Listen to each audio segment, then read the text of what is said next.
One of the most famous passages in the Talmud is an argument about a certain oven, whether it's pure or impure.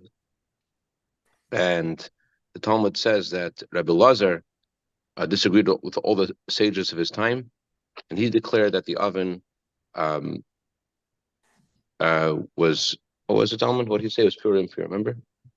He said it was pure. Thank you. Sure. And all the other sages says it was impure. And the Talmud says that this disagreement wasn't accepted by Rabbi Lazar, and he maintained his position despite their being the majority. And a voice came out from heaven, and the voice said that he was correct, and all other sages were not correct. And so, at that point, when the voice came out from heaven, Talmud says Rabbi Yeshua stood on his feet. Rabbi Yeshua said, "A mashgichin bebasko." You're not allowed to pay attention to what a heavenly voice says when it comes to halacha, when it comes to Jewish law. Instead, halacha always follows the majority, and the halacha follows our opinion, and that's all. So, and he added a line. He said, we keep what Hashem gave us at Mount Sinai, and at Mount Sinai, Hashem told us that the Torah goes by the majority. So why do you emphasize Mount Sinai? What changed at Mount Sinai? It seems like something happened then. And what exactly happened at Mount Sinai that suddenly we now have to listen to the voice of Hashem Mount Sinai versus other voices? I mean, if Hashem is talking to us and telling us the halacha is like Belazar, then why not listen to the voice of Hashem? I mean, aren't you supposed to listen to the voice of Hashem? Isn't the Torah just the voice of Hashem? So some commentaries say that it wasn't a real voice. It was a pretend voice. It was a voice of some other non-holy voice, but not Hashem's voice. And the sages correctly ignored the voice because it wasn't. They withstood the temptation of thinking that was a voice of Hashem, but they knew that they have to follow halacha and therefore couldn't be a voice of Hashem. But it actually that explanation is untenable because the Talmud continues to say that Elijah the prophet appears before the sages, and they ask him, "What is Hashem doing right now? Now that we've ruled against him, like what's his opinion now? What does he think about us?" So Elijah the prophet said, Hashem is smiling and he's saying, "Natzchuni, vani natzchuni, my sons were victorious over me." That's what Hashem is saying. So that means that Hashem did say his opinion, like Rabbi Lazar, and yet he's saying that I'm happy my sons didn't listen to me. So it's clear that this comes from Hashem. And also in something related to this week's Torah portion that we were discussing yesterday, similar phenomena.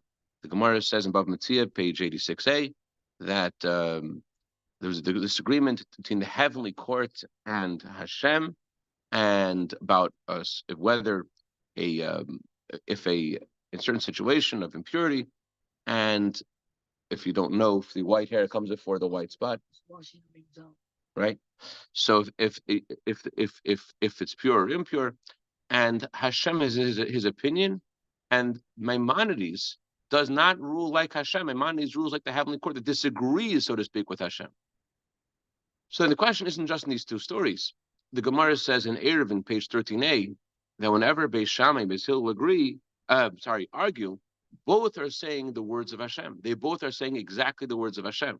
They both are saying absolute truth, the words of Hashem. And so the question is, how could both things be true? How could both Beis Shammai and Beis Hillel be saying truth, the words of Hashem, when they're saying the opposite of each other? How could two things be true, two things which are the opposite of each other?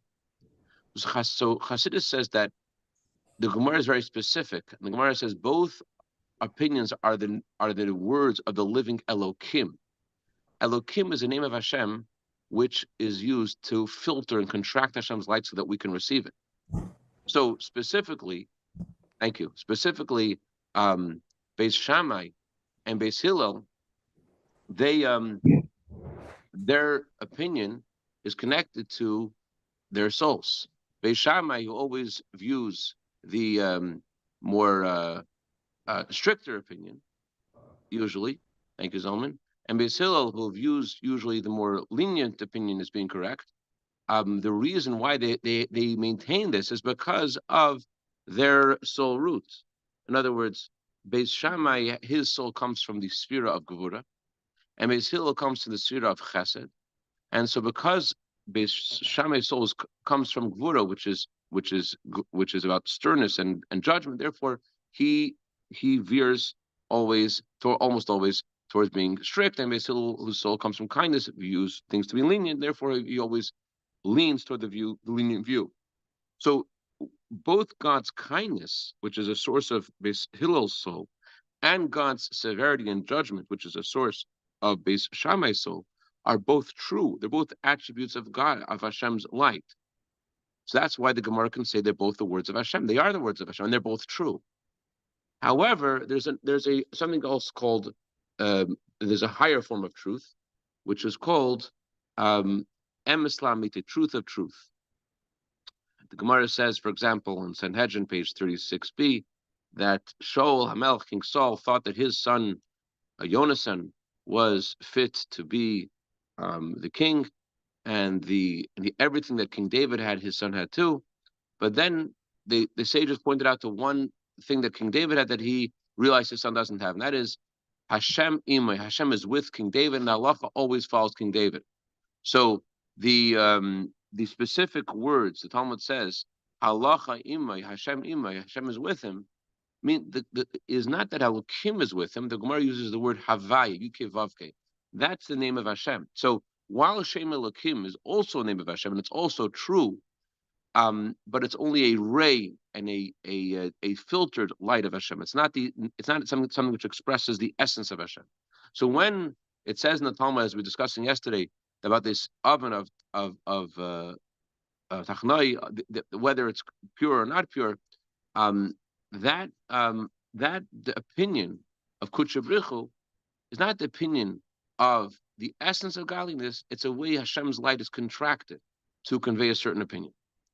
And Hashem gave his essence, Hashem gave his name, Hashem gave Yudke Vavke to the sages of every generation, to the majority of the sages, that they can give the ruling according to halacha, and when they give the ruling, that is connected to the essence of godliness. So when the Torah says that you should follow the majority opinion, it's not just you're following a majority opinion of sages, it's that you're following not just something which is godly, but Hashem himself. Like the Torah says in Va'era, Torah says that I appeared to Abraham, Isaac, and Jacob with my name Kilshaka, and that's why the promise wasn't fulfilled. I promised them I'll give the land of Israel, but the promise wasn't fulfilled. Now that I'm appearing with the name Yudke Vavke, now the promise will be fulfilled, because this name is absolute truth. Now, what's the difference in truth and absolute truth? Emes lamite, truth of truth. What's the difference exactly between them? Before we go to the answer, let's explain the question a little better.